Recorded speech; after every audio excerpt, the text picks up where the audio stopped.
Next, from Schenectady, New York, live coverage of the New York governor's debate among Democratic incumbent Governor Mario Cuomo, Independence Fusion Party's Thomas Golisano, Socialist Workers' Party's Larry Lane, Libertarian Party's Robert Schultz, and Right to Life's Robert Walsh. Republican nominee George Pataki was invited to participate in this debate, but declined. This debate is expected to last about an hour and a half. New York Gubernatorial Debate. Your moderator is Dr. Ellen Chartock, Executive Director of WAMC Public Radio and Professor of Political Science at the State University of New York. Welcome to Decision 94. I'm Alan Chartock. Before I introduce the candidates, I'd like to thank the people who helped make this evening's coverage possible. The staff and management of WMHT Public Television and Radio, the New York State Broadcasters Association, and my colleagues at both WNYT-TV and WAMC Public Radio in Albany. When we set out to plan this forum, we invited all the declared candidates for governor of the state of New York. It is not ours to decide who the major candidates are. I'd like to remind everyone that as broadcasters, it's our mandate to be fair and to open the airwaves to all of the declared candidates. All but one, Senator George Pataki, the Republican and conservative candidate, accepted our invitation.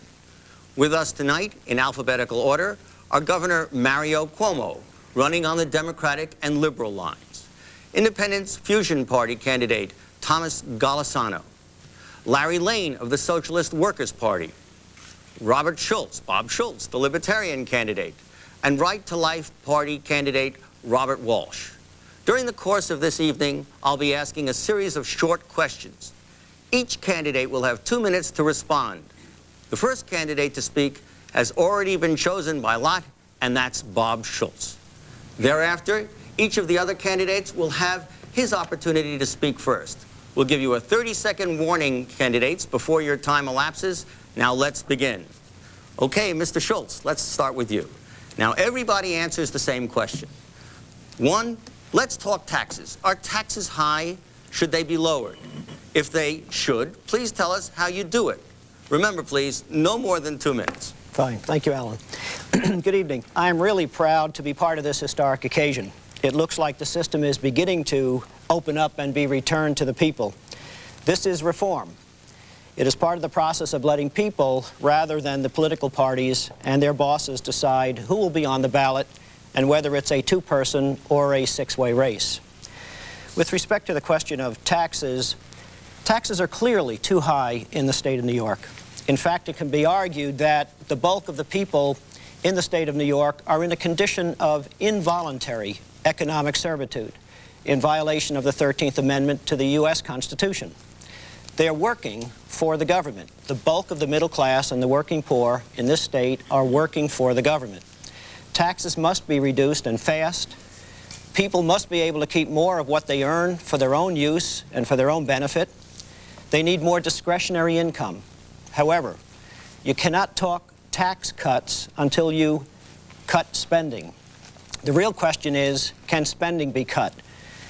You bet it can. A lot of spending in this state, unfortunately, is unconstitutional. It's illegal, and a lot of it is unnecessary. Government should only be doing for the people what the people truly need and truly cannot do for themselves. Government in the state is simply out of control. We've had it both ways for too long. In this state, government has been freely spending. Its policies and its programs are working more to the benefit of private interests rather than the public good. And to support this addiction to spending, they've been borrowing. Through the back door, but borrowing to support the spending. We need to close the back door, force the government to prioritize its spending, and to begin to make choices. I want to congratulate you on staying in the 2 minutes. That's great. Right to Life candidate Robert Walsh, you want to take a crack at the same question? Thank you, Alan. I will implement tax cuts totaling $4.4 billion over 4 years, a 20% cut in personal income taxes totaling approximately $3.7 billion, and a 10% cut in business tax totaling $700 million in exchange for jobs created and maintained. Now, let me tell you how I propose to pay for these cuts through cuts in spending while improving respective programs. $3.2 billion savings in education through the use of school vouchers, According to the Ron Lauder committee appointed by the New York Senate in 1991, this program has the potential of saving up to $4 billion when fully implemented. $300 million savings in welfare costs by making single fathers financially accountable, reducing fraud, requiring able-bodied recipients to work, and administrative cost savings. $300 million in prison costs by eliminating the amenities, cable TV, free education, etc. $300 million savings in state government by consolidating agencies and reducing the workforce through attrition. Another $350 million in savings by releasing luxury apartments from rent control, thereby resulting in new property tax revenue. Savings of millions of dollars on the Medicaid program through more efficient management and a reduction in the optional procedures such as hair replacement, artificial insemination, cosmetic surgery, and more. To this, I will add savings achieved by a freeze on the growth of spending, while New York's economy and revenues grow at a healthy pace. If cost savings exceed tax cuts as expected, I will use this to retire New York's debt, and then I will pass along even further tax cuts to the people of New York. Thank you, Mr. Walsh. Governor Cuomo? A couple of things that were said are useful illustrations of how far we can wander from reality when given this kind of liberty. The reference, I'm just going to select two, the reference to cable vision and how much money Mr. Walsh thinks you can save. We don't spend money on cable vision in the prisons. We don't pay for it. The prisoners pay for it. So there's zero money available there. And the hair replacement for Medicaid has become a kind of featured oddity about our Medicaid system in the opinion of some. It doesn't happen. You can't get Medicaid unless it's medically necessary. If a child is burned in a tenement and needs to be reconstructed, then a doctor might be able to do a hair replacement. But the notion that you can get a hair transplant or some kind of cosmetic indulgence just doesn't happen. I'm the only one here who's had the opportunity to cut taxes and did it. We had the two largest tax cuts in the history of the state of New York. And we did that because we managed our spending carefully. Our spending has grown under the national average, under the average of the major states, under the average of the northeastern states. The per capita spending burden went from 14th to 22nd in my years as governor. I think we do need more tax cuts. Although we've reduced the income tax to the lowest level in 30 years, I think it ought to be reduced somewhat beyond its current level. It should be down to 7%, in my opinion. But we should put our emphasis on the middle class and the businesses in this state. We should reduce the real property tax. I have a circuit breaker to do that. And above all, we ought not to shift the burden to New York City and the counties by exaggerating the tax cut at the state level, shifting the burden to the local level as the federal government did to us just a few years ago. Thanks, Governor. Tom Golisano? The tax burden in the United States of America, and most particularly in the state of New York, the best way to look at it is how much are we spending per person? In New York State, we are spending and are being taxed at the rate of $4,300 for every man, woman, and child per year. That is compared to the national average of $2,900 for every man, woman, and child. That means our level of taxation is 50% higher than all the rest of the states on average. If we're going to be competitive against the other states for companies and for jobs, we're going to have to do a lot better. You know what bothers me most of these taxes, and there's so many of them, sales tax, gasoline, cigarette, you all know of them. What's worse about it, most of them are not deductible on a federal tax return. If we're going to do tax cuts, let's cut the taxes that aren't deductible on federal taxes.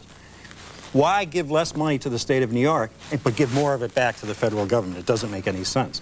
We have some real opportunities in the state of New York to cut our taxes and spending levels, because you can't cut taxes without cutting spending.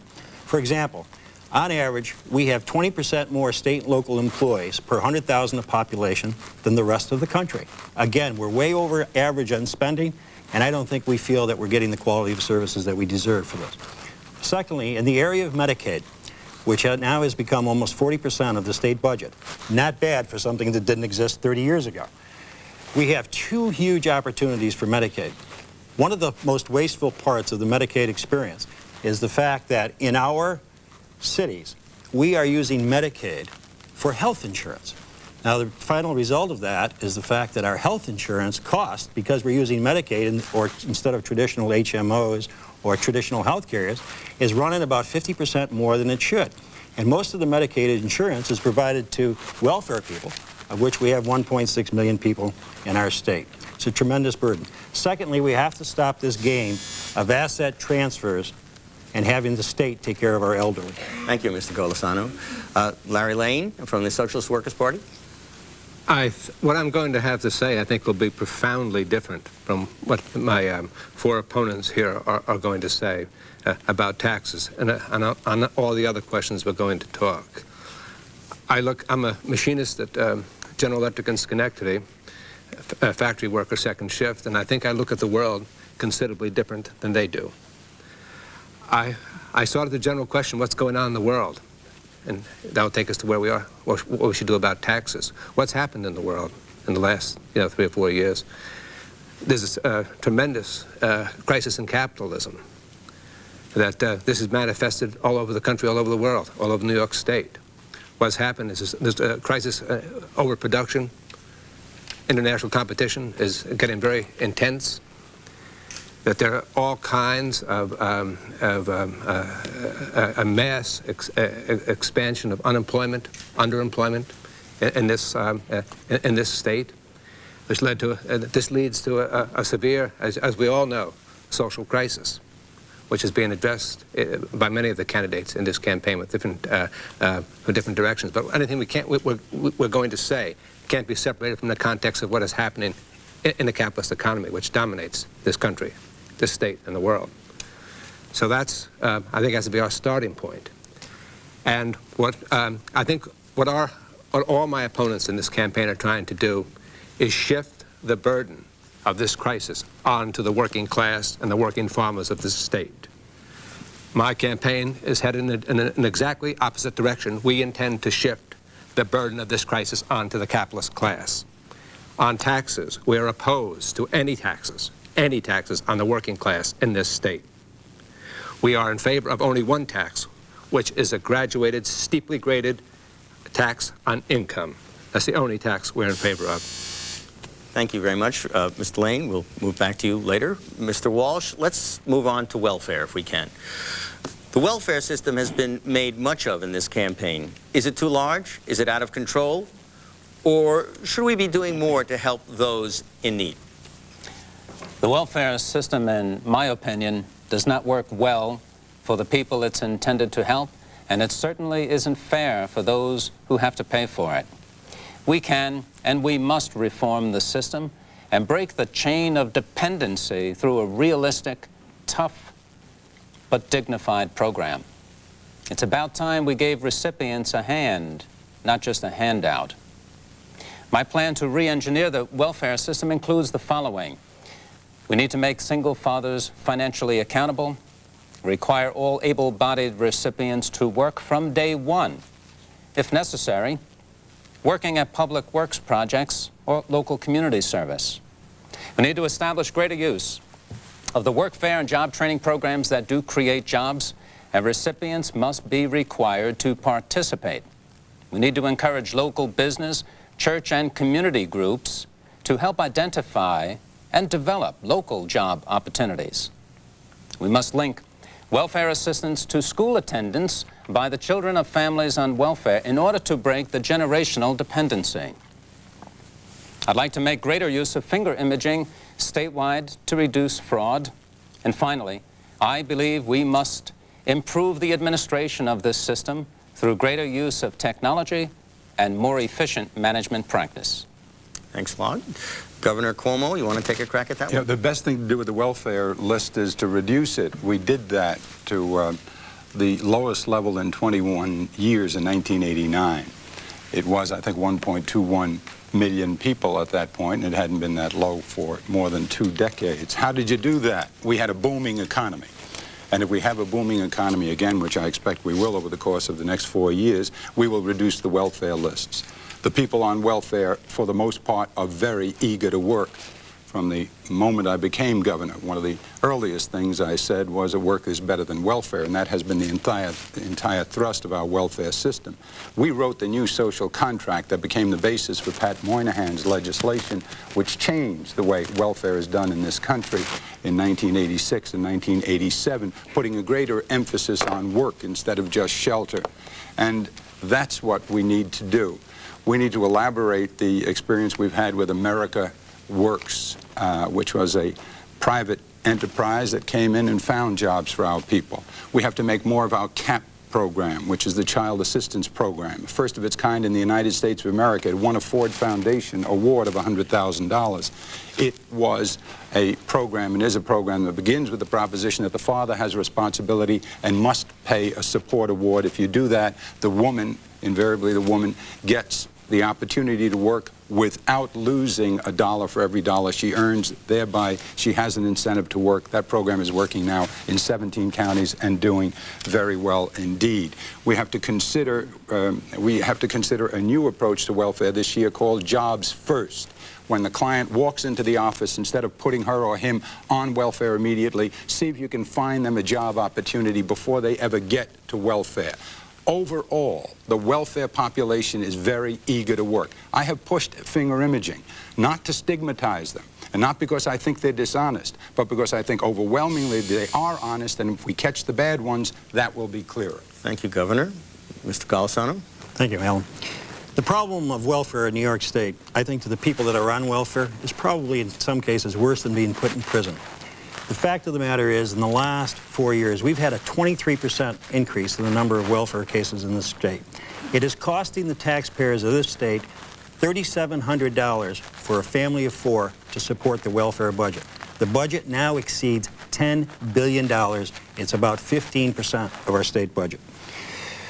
The liberal benefits that we have attract people from other states and other countries. There must be a better way to handle welfare in this state. During the last couple of weekends, you've probably seen some of the full-page ads I put in the daily newspapers indicating what are the ways we can attack the welfare problem in our state. And I'm going to give you a couple. First thing we got to do is gradually bring the levels of benefits down so that it's somewhat equal with the other states and that we're not paying a large amount of premium. Second, we must create an environment to reduce this problem that we have in many of our urban areas called teenage pregnancy. In the community where I live, a population of about 700,000 people, we had 1,300 teenagers born to single teenage ladies. That is a tremendous burden in our society. What we have done with our welfare system is created such a comfortable safety net for youngsters to have children. A 16-year-old can go out, have their own apartment, have their own health insurance, have daycare centers, have transportation to school, and all of those things. It's creating a very, very negative environment. Third thing we can do, and it's already been mentioned, but it's very important, we already have child support enforcement laws through payroll deduction. We should make sure that they are enforced. And fourth, let's tighten up the residency requirement for those people wanting to collect welfare, especially if they're moving in from other states or other parts of the country. Thank you. But the real answer is we need jobs. Thank you, Mr. Golisano. And Larry Lane? Yes, on the question of welfare is no different than on the other questions. It can't be separated from the capitalist crisis. As is well known, you need to have a situation under capitalism where you don't have people working. That's a reserve army of the unemployed. That keeps wages down. In a period of economic stress, such as all the economies of the world are under now, it's essential that you keep the cost of production down. So therefore, there's always a need for a capitalist society to have unemployment. And the way they sort of keep this in this system, keep this reserve army together is with a welfare system. And they just dole out money to keep people more or less in place when they're needed for production. And in a period when they're not needed now, because of the deep crisis, they're squeezing these people more and more. And I think this is one of the most reprehensible thing in this campaign is this idea that a number of my opponents are floating is this workfare idea, which is really a way of forcing people to work below the minimum wage. We propose a massive jobs program. We are in favor of 30 for 40. That is 30 hours work for 40 hours pay, which is not a new idea. It originated in the Great Depression, in the CIO unions. And it will take, this campaign really is not so much about this election as it is building the kind of fight that's going to be necessary to win these things, such as a 30 for 40. And in this way, you create a great deal more jobs and still maintain the same level of production. This is an idea that's very different than any of what my opponents are proposing. Thank you, Mr. Lane. Mr. Schultz.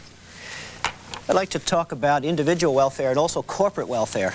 Individual welfare, I think I have nothing new to add, except I am in favor of workfare. It seems like we have a lot of public property that is in need of repair and maintenance, and that people, particularly those able-bodied and on home relief, would welcome the opportunity to appear and make a contribution in that way for a wage. But I'm more concerned about the level of corporate welfare in the state. The state is spending over $400 million a year in the form of grants to corporations, welfare for the wealthy. I'd like to zero in on two such abuses of the Constitution. The Constitution, the state Constitution, prohibits the use of public money for private undertakings. Clearly, the beneficiary of the use of all public money should be and must be the public good, not private parties. The state has begun to fund the construction of baseball stadiums. Let's look at what's happening in Dutchess County. There's a professional baseball team, the Texas Rangers. Texas Rangers hires ball players. Many of them play in Texas on the major league team, but many are assigned to what's called the minor leagues. The minor leagues are made up of private companies that sign contracts with the major league to develop those players. We have, when the taxpayer funds these stadiums, you free up money in the major leagues, which allows them then to pay these ball players the multi-million-dollar salaries. It's wrong. I have other examples, and maybe I can get to those. I'm sure my time is up. Well, time isn't up till the buzzer rings or somebody sings, but okay. All right, we have Hanky, that's it. See, that was it. You were way ahead. We're going to move ahead to another question now. Mario Cuomo, should women have a right to choose whether to have an abortion? Would you place any restrictions on that right? Of course, they should have the right. They have the right. Roe against Wade gives them the right, and we protect it in this state, even if they're poor, and I suspect we always will. I have a little time. Let me just come back and correct some misstatements, I think, just to keep our perspective intact here. With respect to the welfare budget, I listened to Mr. Golisano talking about the enormity of its size. It's what we give in welfare is 7th in the United States of America, although the cost of living here is much higher than that. The shelter allowance is so low that it's been challenged as unconstitutional. There is no possibility of a residency requirement. That violates the Constitution of the state of New York, and that's been litigated. And there are only 11,500 people in over 1.6 million who are here for less than a year. So this notion that people come across the border from all over the country to steal our welfare benefits or even to use them legally is simply inaccurate. And also the notion with respect to Medicaid and the fact that it's used as insurance by poor people and should be used through HMOs, etc. We have the most generous and successful managed care program perhaps in the East, certainly. California may have one that rivals us. We have 400,000 people in managed care. But there's nothing like the kinds of savings that I think Mr. Golisano is suggesting. Our experience is about 9%. As to abortion, I've made my position very, very clear, probably clearer than any politician in our modern history when I wrote it all out and spent 56 minutes delivering it. And it's very difficult to summarize it, except that I support Roe against Wade. We always have. we pay Medicaid for poor people who need abortions, and if a young woman wants to avoid an abortion and have the child, we're even more generous to her in allowing her the benefits to go to term. Thank you, Mr. Cuomo. Tom Golisano? The fact of the matter is the welfare budget in this state is still $10 billion, and we still have $1.6 million people collecting welfare benefits. It's a huge number.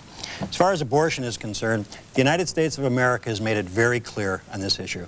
The United States of America and New York State wants to be pro-choice, so we are going to be pro-choice. Why would I want to argue against that very pointed fact? I'd like to take a few seconds here to talk about myself. I'm a chief executive officer of a company called Paychex. It's a very successful company. It's located or headquartered in upstate New York. It's a $250 million company in revenue, and Forbes magazine has ranked it in the top best 200 managed companies in America over the last several years. The governor's position in the state of New York is a chief executive position. I am a chief executive officer.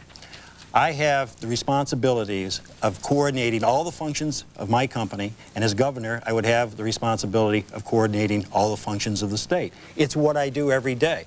I'm responsible for generating revenues. I'm responsible for cost effectiveness. I'm responsible for recruiting top personnel and developing their skills. I have the final responsibility for the financial outcome of that company, very much like the governor of the state of New York. I might add, I think I am the only candidate with the best chief executive experience to come over and take over such a large organization in the state of New York. I would like you to contrast that to that being a legislator. A legislator comes to Albany, works for 3 or 4 months a year, votes yes or no on several bills, and then promptly returns to their hometown and works on their next year's election and takes pork applications from some of its residents. Now, I think it's a very noble, it's a very important job, but it's not being a chief executive officer. The responsibility and the buck will always stop at the governor's office and or the chief executive office's desk. I am ready to take on that responsibility. I'm more experienced and capable to do it. Thank you, Tom. Larry Lane? Yes, on abortion.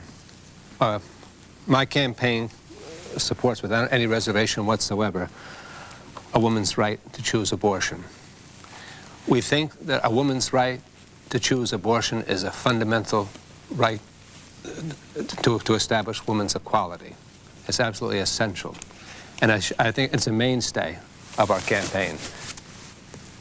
That it's essential that women have equality is essential to the unification of the whole mass of the American people, the working class, which is the overwhelming majority of the country. This is an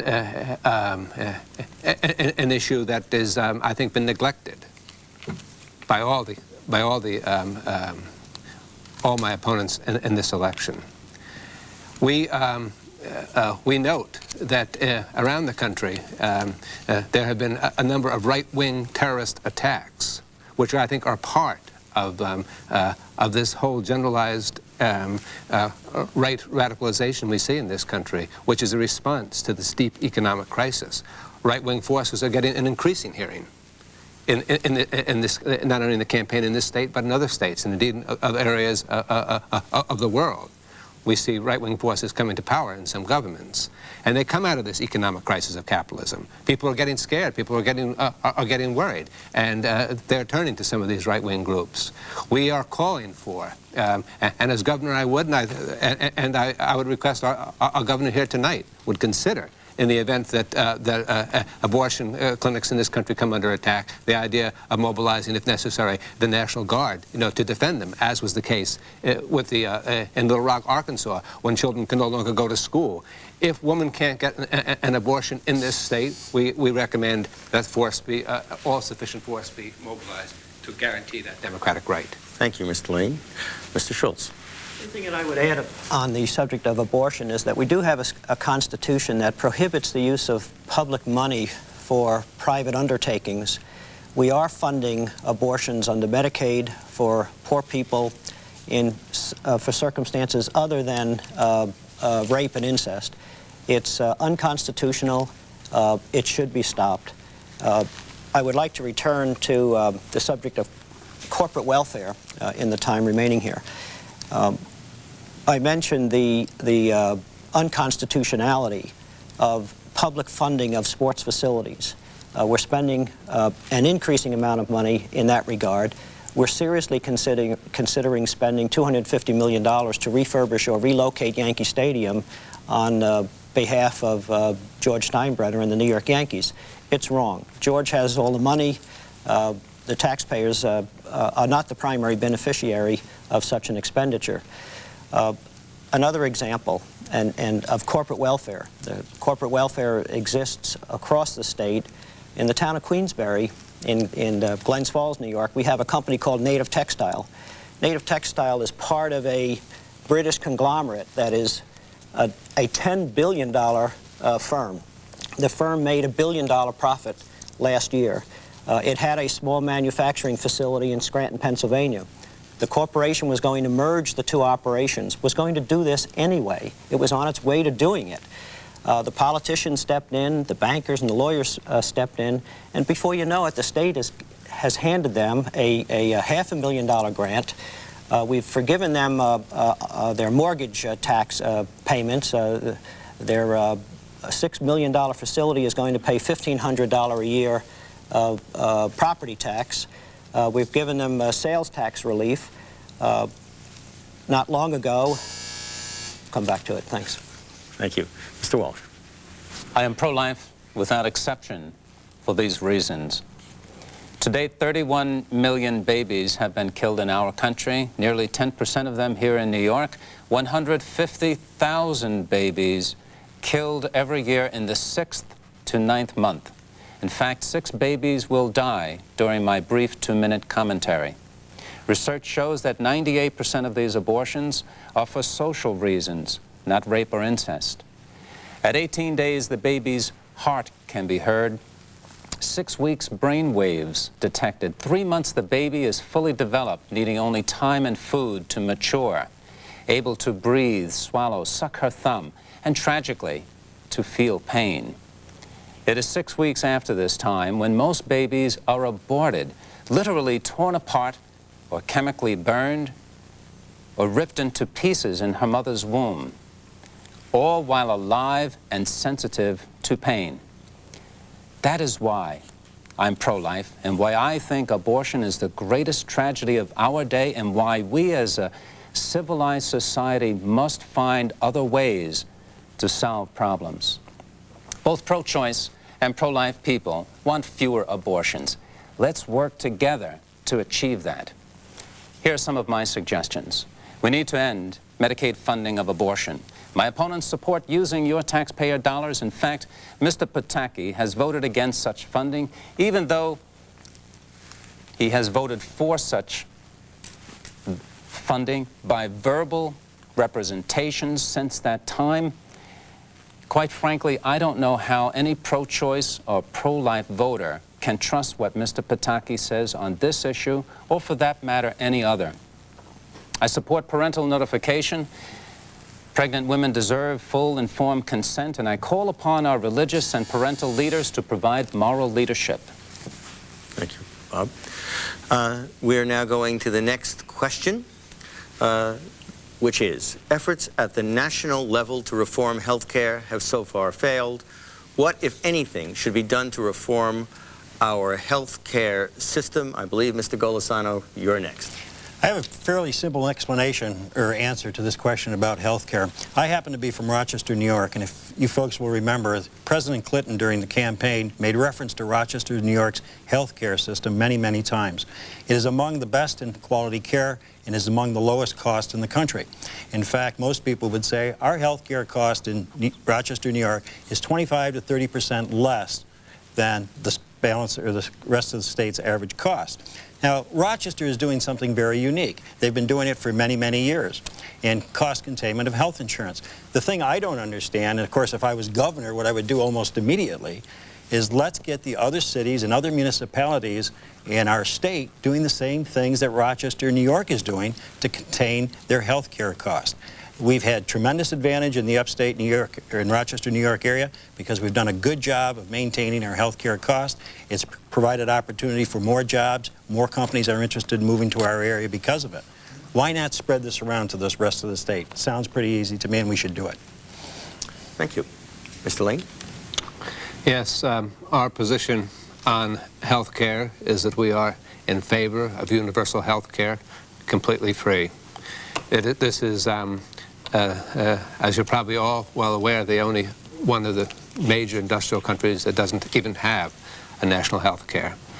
But I don't think we can separate the fight for health care, which is going to be a big fight, from anything else that exists in this society and in this state. It's going to take a big fight.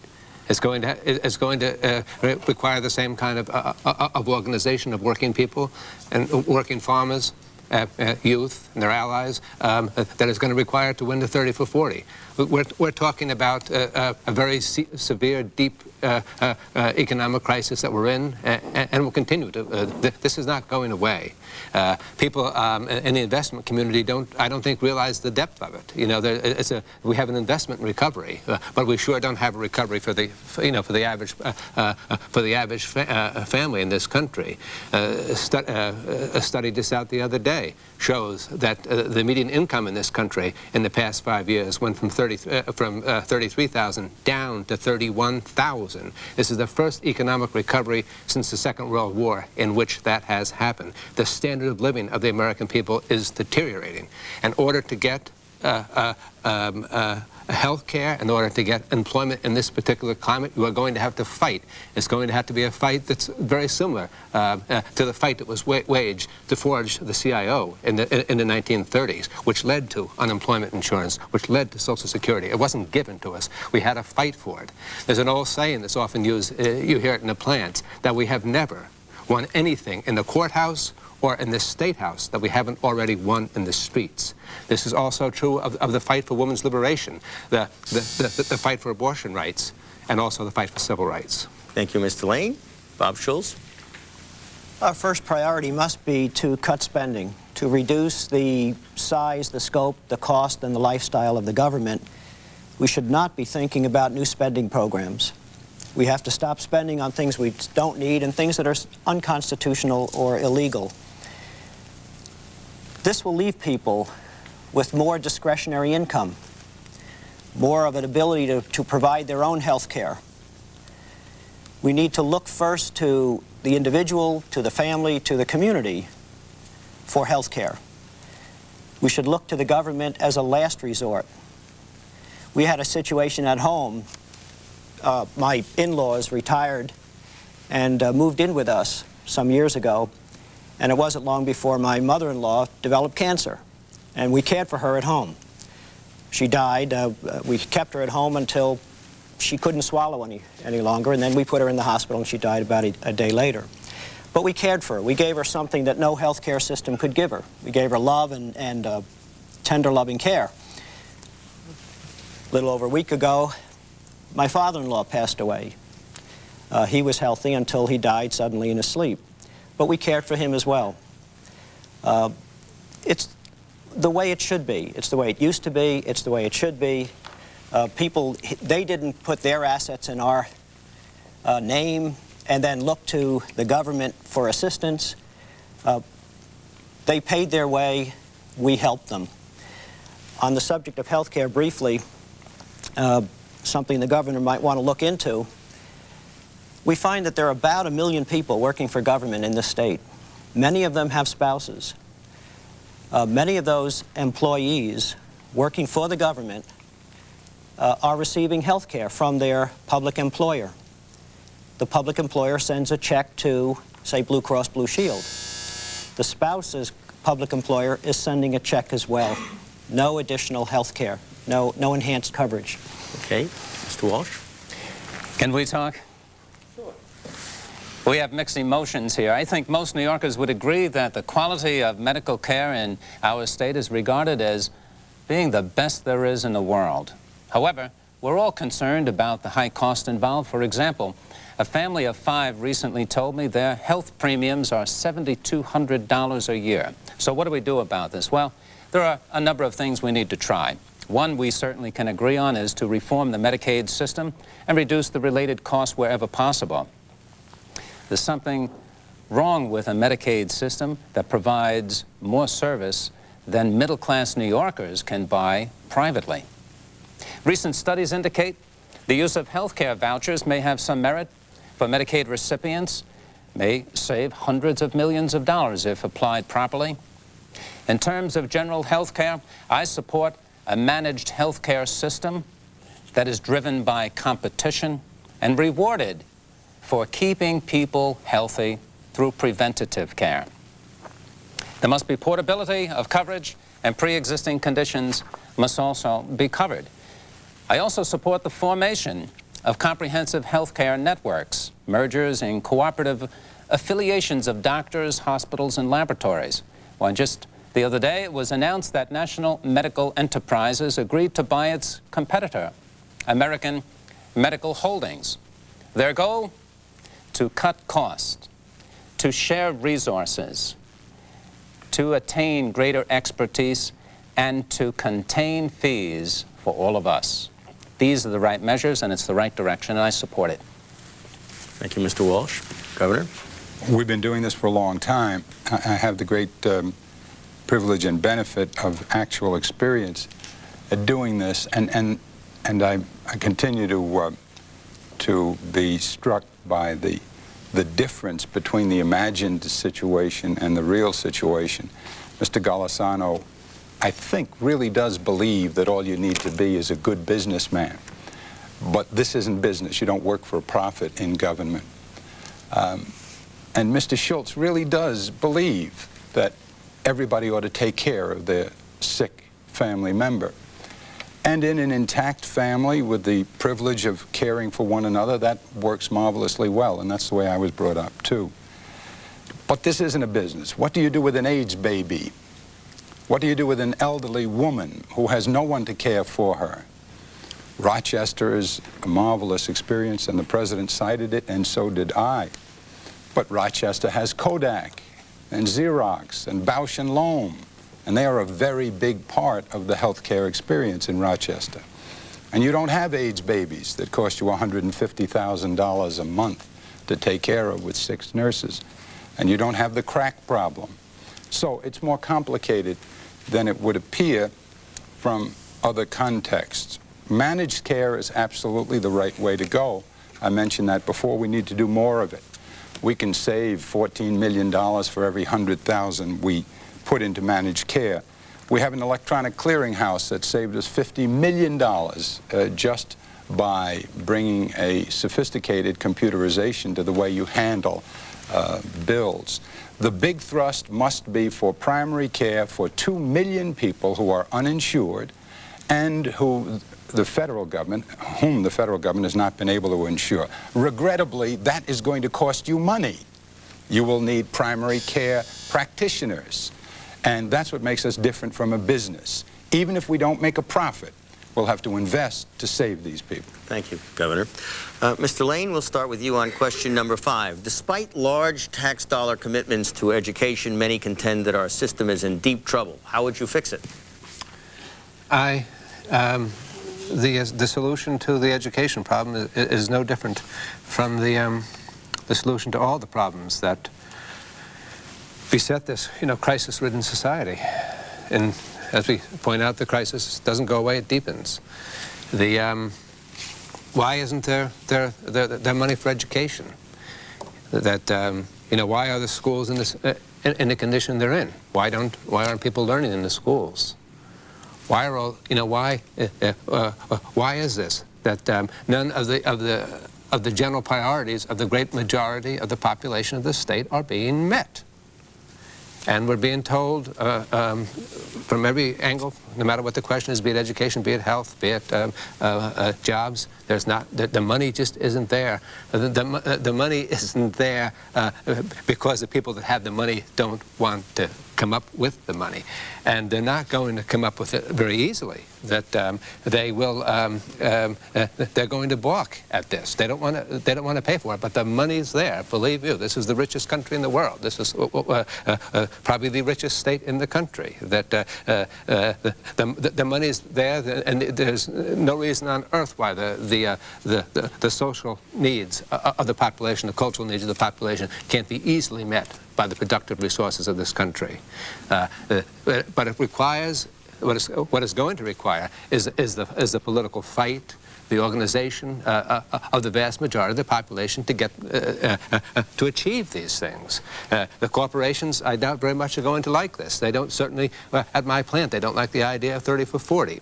But yesterday on the shop floor, pink slips were given out to a number of workers there, and nobody said, gee, what about their ability to make profits now? But as soon as somebody says, that General Electric might have to pay for something, then it's a different story. Thank you, Mr. Lane.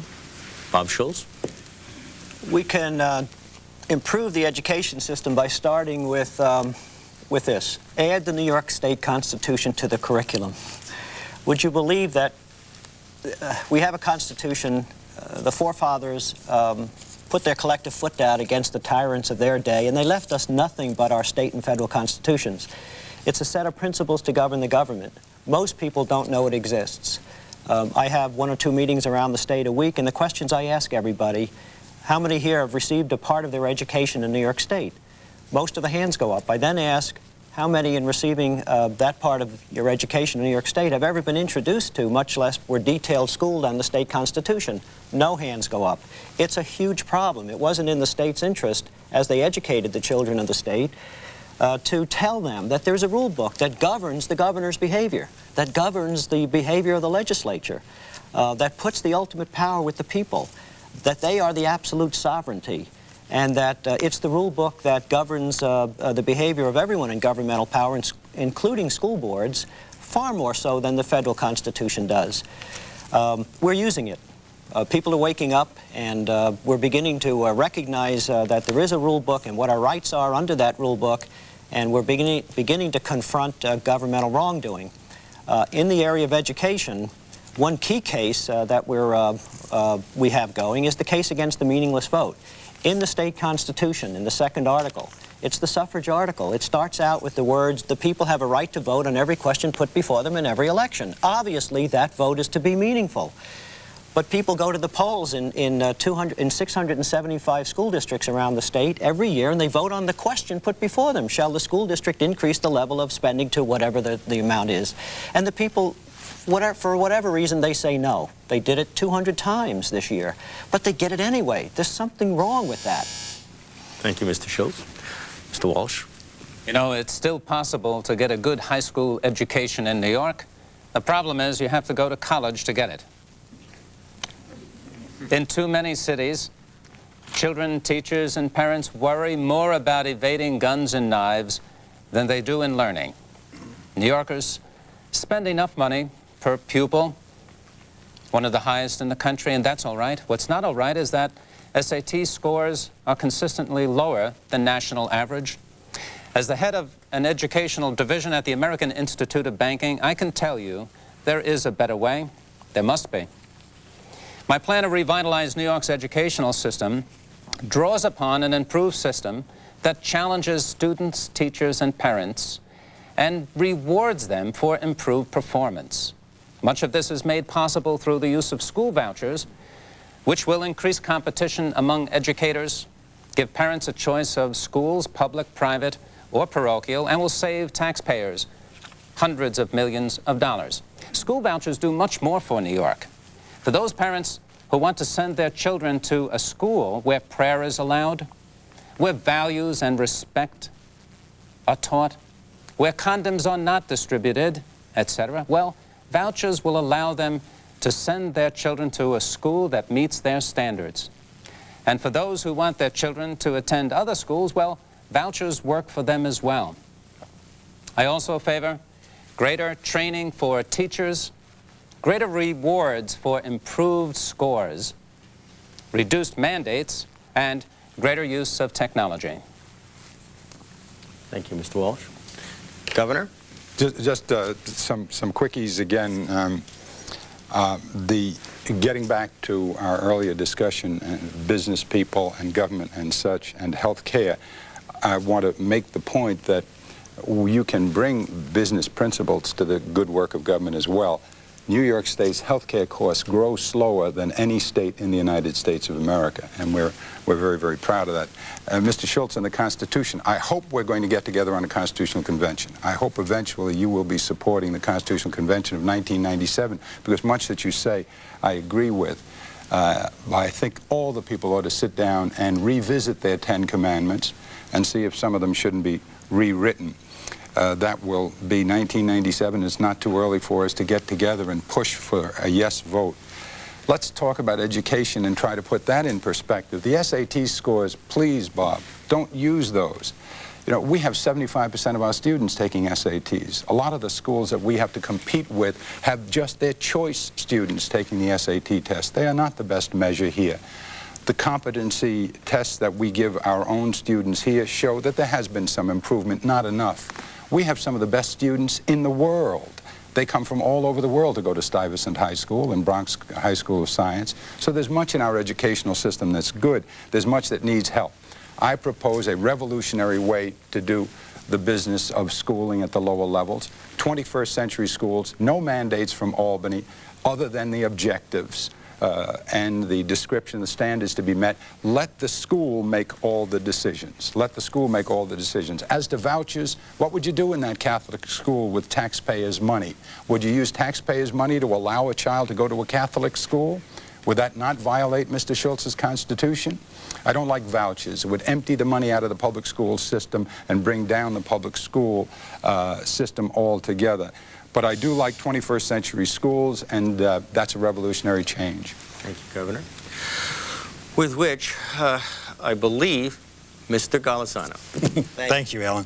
A couple secondary statements here, since Mr. Cuomo is doing. I'd like to add a couple. I'm not sure I understand how the state of New York has affected our health care costs, but I will draw an analogy to business and government. In business, we measure how well we do by how much our revenue generation grows from year to year and how much our profitability grows from year to year. I think in government, what you would do to measure how well you're doing is, are there more people going out the door than are coming in the door? And I have to tell you, there are only 2 states in the United States of America that have lost population since 1970. One of them is Iowa, and the other one is New York State. As far as education is concerned, we are spending lots of dollars, but we have some serious problems.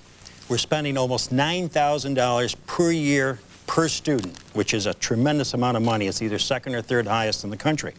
But guess what? 35% of our kids are not graduating. 35% of our kids are not graduating. Now, I've heard the governor say, well, yes, but we have these pockets in our communities where we have very low graduation rates. We don't have pockets. We have canyons where we have large numbers of kids not finishing their educational system. Our educational system, we've got well-intentioned teachers. We have some well-intentioned school superintendents. They're very devoted to their job.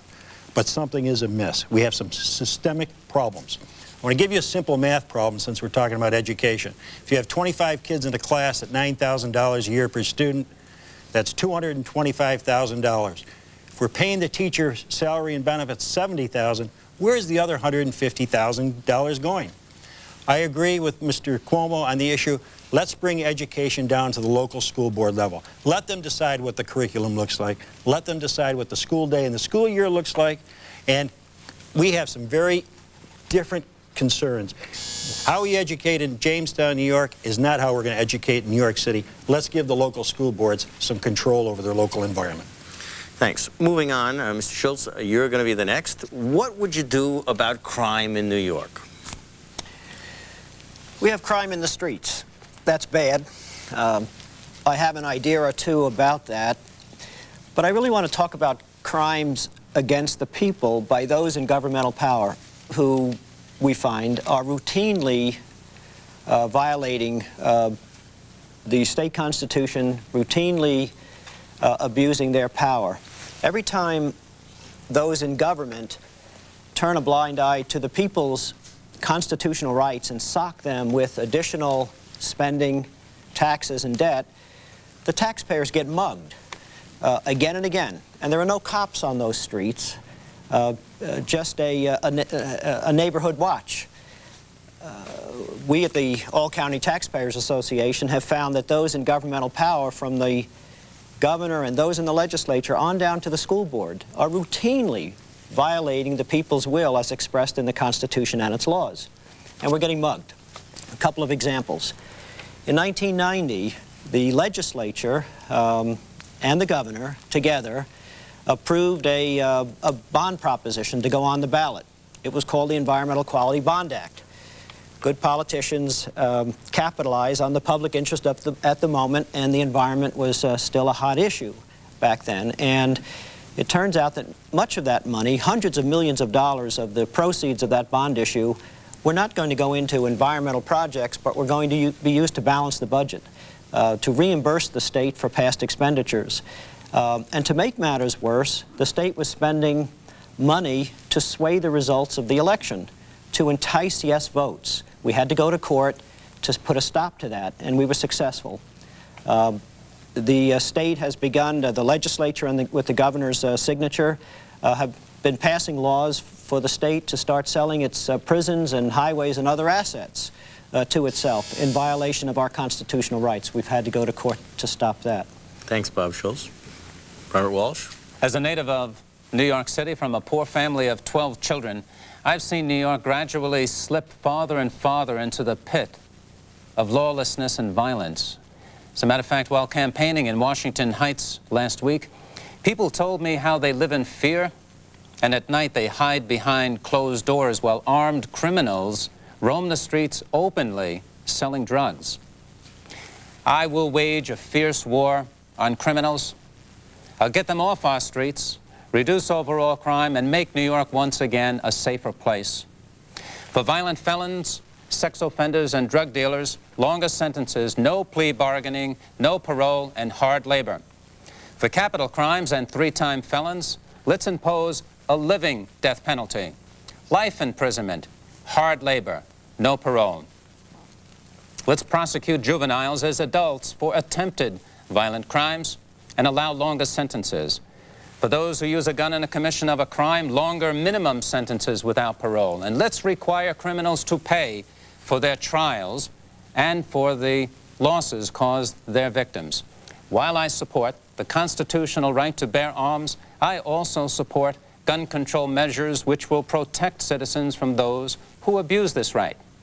Long term, in dealing with all forms of violence, we must instill in our children at home, school, and church a sense of respect for life, authority, and society at large. Thank you, Mr. Walsh. Governor? A few more very quick corrections. Okay. We have the lowest dropout rate in our history at the moment. We have 469,000 new people, Tom, in recent years. If that's good news, that the population's going up, then we have very good news indeed. We have 90,000 new jobs from July of '93 to July of '94, and investments are coming into the state of New York, as you probably know, faster than anywhere in the United States of America, including California. This is a very popular place around the world. The immigrants, some of them very, very well suited to what we need in our economy, ready to make immediate investments, are very, very eager to come here to New York, and they are coming, and we welcome them. As to crime, it is a huge problem. The crime statistics that have been released in recent days show that crime is growing less rapidly here than it is in many major states. That consoles no one. It certainly doesn't console me, because the crime is still intolerable.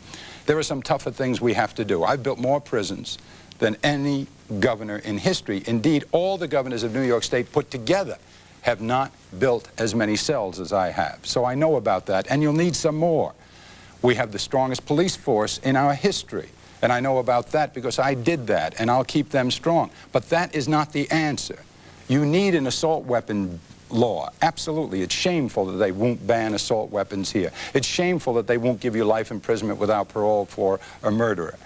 It is wrong, I think, that they won't give us 3 strikes and you're in. But here's the main point. All of that together will not solve the crime problem. You must stop crime at its source. We must stop children from becoming drug addicts. We must give young people opportunity. That means the economy again. And you have to make it an economy to which they can gain access. Without hope, the police will not save you.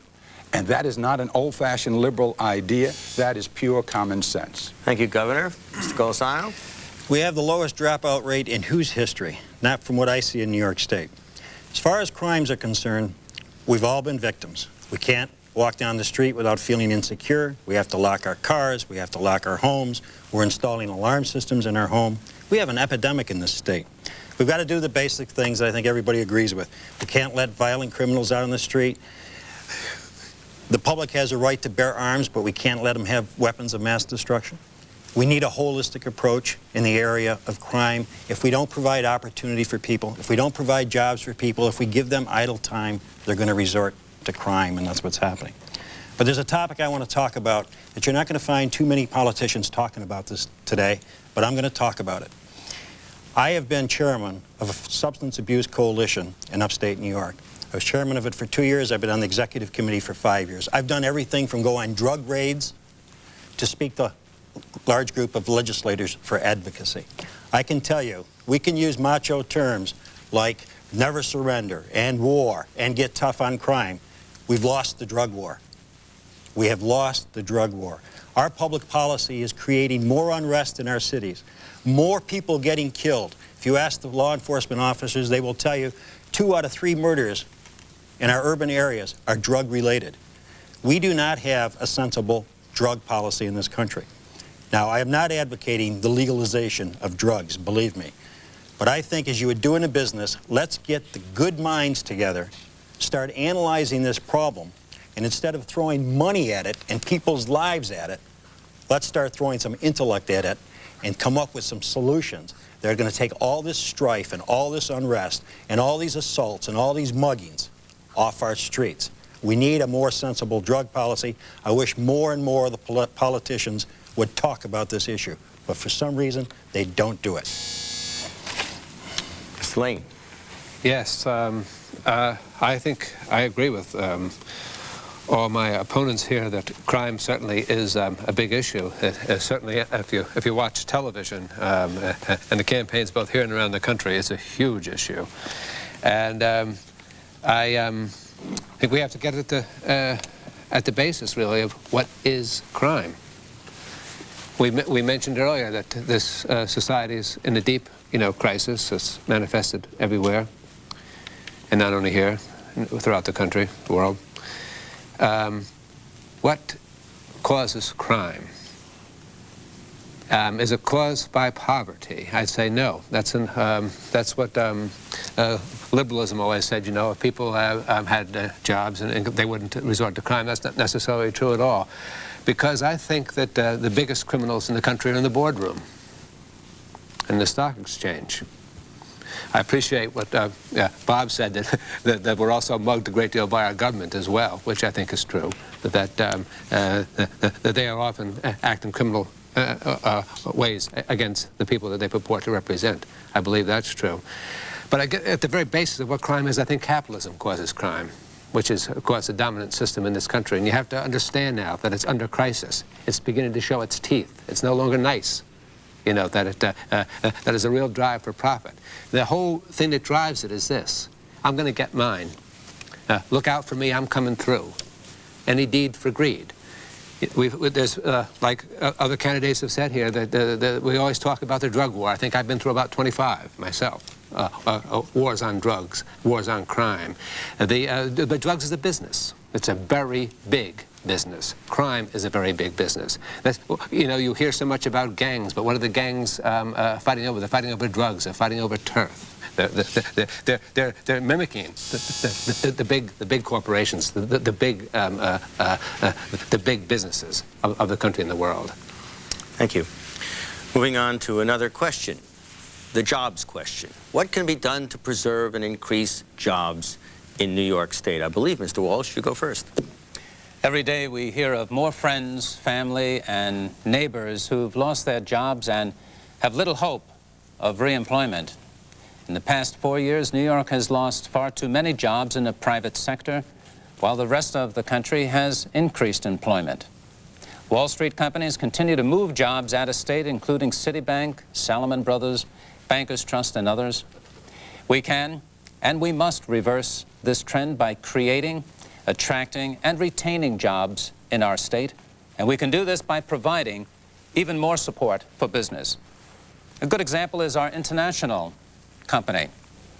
With our currency depressed against major world currencies, our prices for products and services are attractive, especially when you consider that our quality measured worldwide is among the best. Another example is the multi-billion-dollar financial services industry I have worked in for 30 years. This is centered in New York, and it's considered the world's greatest. Well, here's what we can do to try to support greater development, jobs in our state. Let's reduce business taxes by 10% in exchange for jobs created and maintained. Treat New York companies like customers through a program of business ambassadors to retain, grow, and attract business. Reduce personal income tax for the workforce. Improve transportation systems to encourage and accommodate industrial growth. Make New York a safer place for workers and families to live. And finally, we must improve our academic and our technological schools in order to meet the educational requirements of a robust and growing economy. Thank you, Mr. Walsh. Governor, the jobs question. By 1987 or 88, we had raised 1.1 million jobs from the first day I was governor till that point. We lost about half of them in the second great recession of my terms as governor. We're now winning back. We've won back already about 134,000 of those jobs. How will we add to these in the years ahead? We have an economic plan that's working and working very nicely. We need to be aggressively hospitable to business. Everybody agrees. There needs to be further tax cuts. We talked about that earlier. But you need to do them in a way that does not shift the burden to New York City and the counties, raising taxes in New York City, Westchester, Rockland, and Erie, and all the other counties, because those taxes are just as lethal to business as the ones we'd be cutting in Albany. We need centers of advanced technology. We have 13 of them. We have to be able to produce unique, not unusual, but unique products, like that lens that we sell to the Japanese from the University of Rochester, like that mammography machine we sell from Kleiman's, Bennett X-ray out on Long Island, like the air conditioning that Carrier put in the Sistine Chapel. Those are the products that will help us to win manufacturing jobs in the future in a global economy where their labor rate is 1/10 or 1/5 of yours in many places.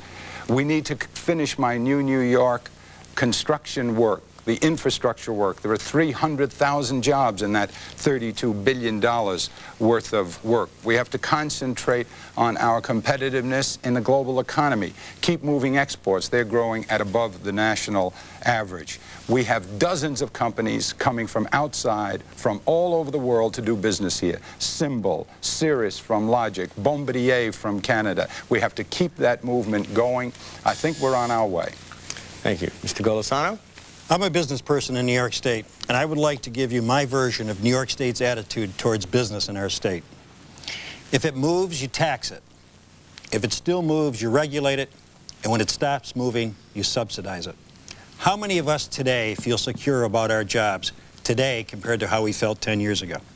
My company is staying in New York State, but I can tell you the pressure to move out of New York State is high on our corporation.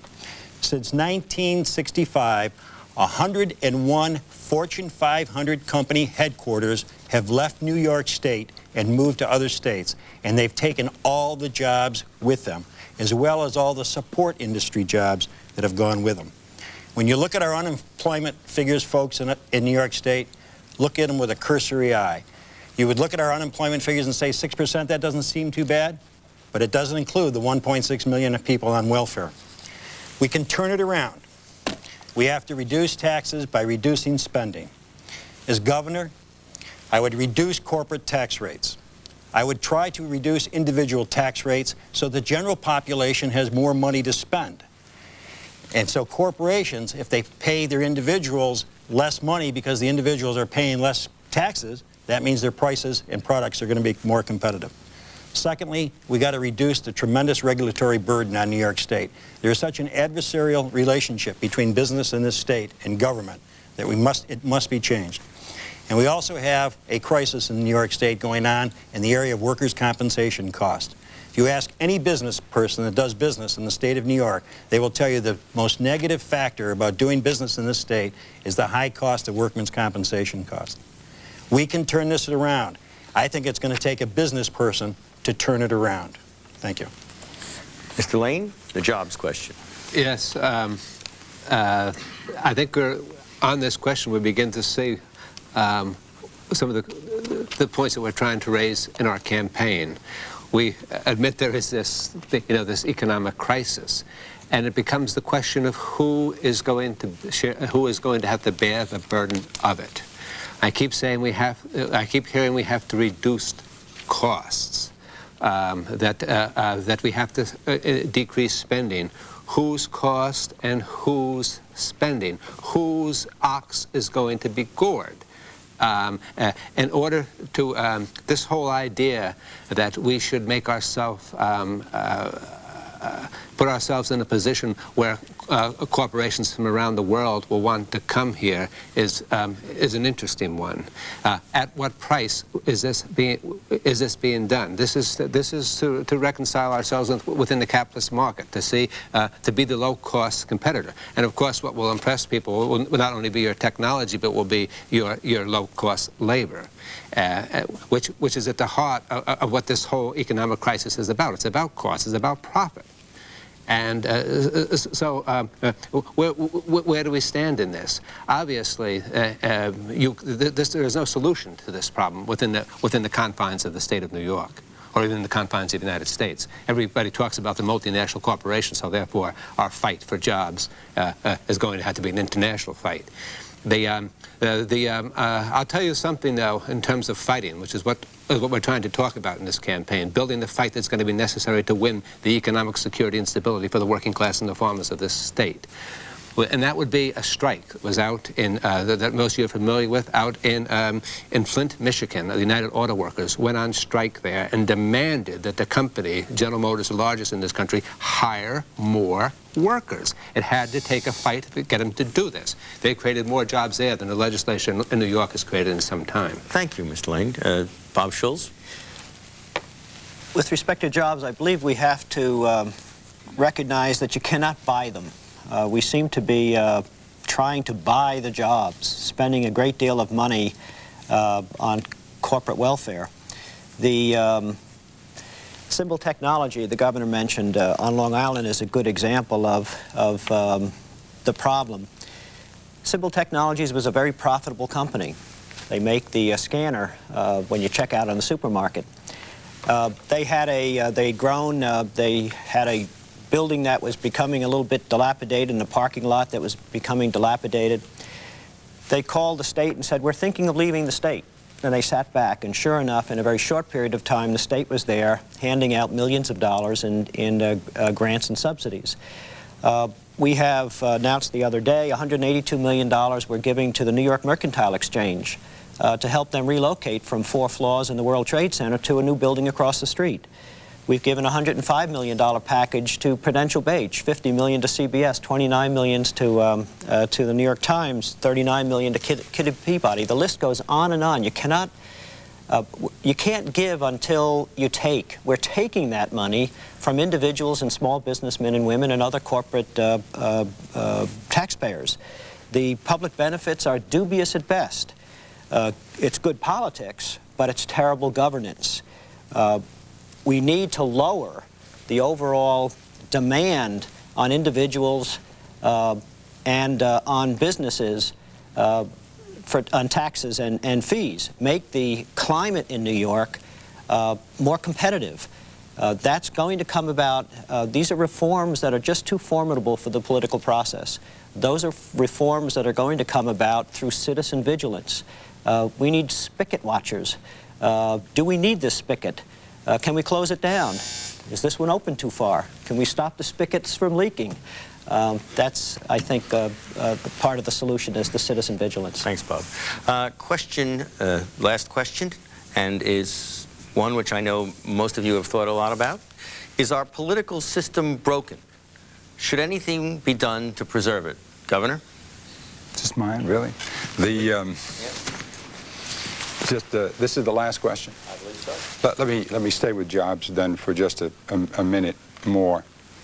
We have more industrial and service corporations, major industrial and service corporations, not even counting people like Revlon who don't make the Fortune list, than anybody in the United States of America, including California.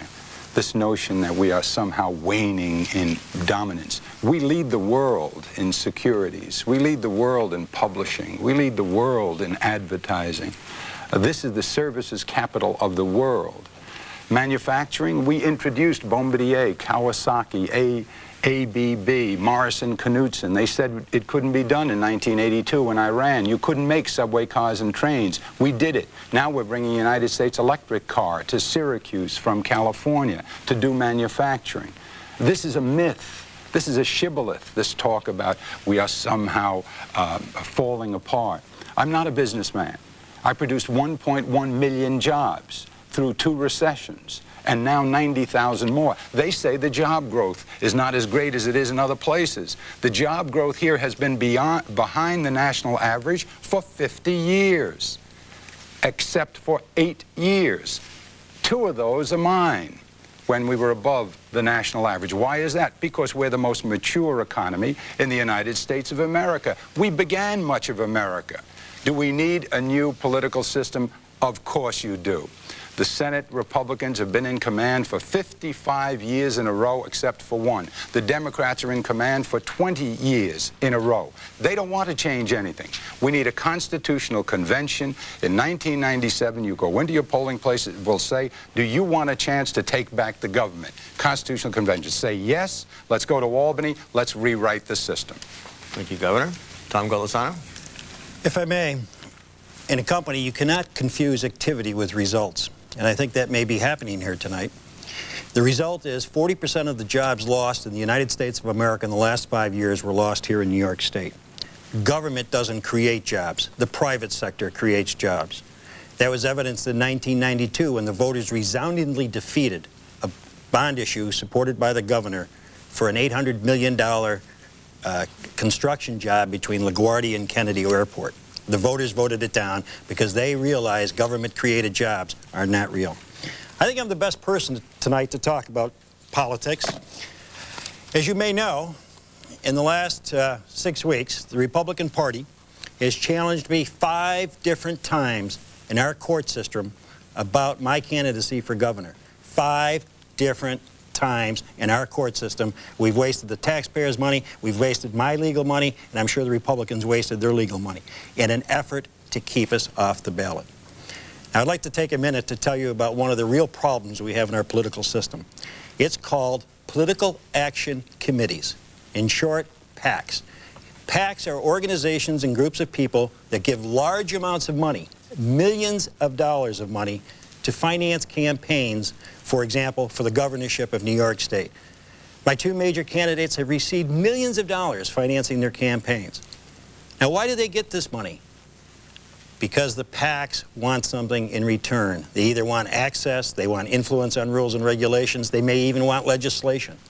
This is the reason in this state that we can't reform education, we can't reform welfare, we haven't been able to touch Medicaid. The fact of the matter is, the PACs have created an uneven playing field in this state and in this country. Until we do something about creating a more level playing field, we're going to get the type of government that we've been paying for. Thanks, Tom. Larry? Is the system broke? Yes. Can it be fixed with a fight? But I don't think that fight is going to be resolved within the confines of New York State, and certainly not by any of these candidates that are here. Nobody here, including myself, can save your bacon. For the working class in this and the farmers in this state, only you can do that. It's going to require a big movement and a huge fight. And the most important thing I think we have to be concerned about tonight is that we unify ourselves, for this fight. And that's precisely why I think we have to be against all those forces. Some are represented in this campaign that are trying to divide us. They're trying to divide us. They say that the real problem is, welfare cheats. The real problem is these foreign workers that come slithering across the border. The real problem is single women. The real problem are people who don't speak English. The real problem is people that are some kind of a youth underworld or something like that. No, the real problem is capitalism. And it's trying to force the burden of its crisis onto us.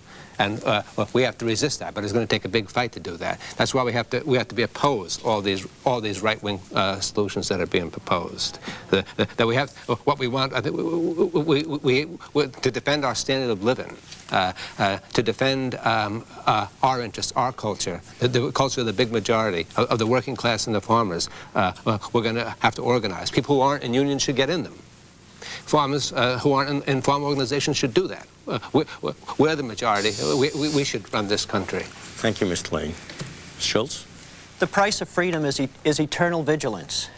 Thomas Jefferson said it best: when at first the people become inattentive to the public affairs, then the judges, the assemblies, and the governors, and even I, he said, will become like wolves. And the people will find that their liberties would have lost ground as government gained ground. We have been led to believe, we've been educated by the government, and we've been led to believe that government is benevolent, that it always has the public interest uppermost in its minds, and that the constitutional constraints are always at work. It simply isn't true.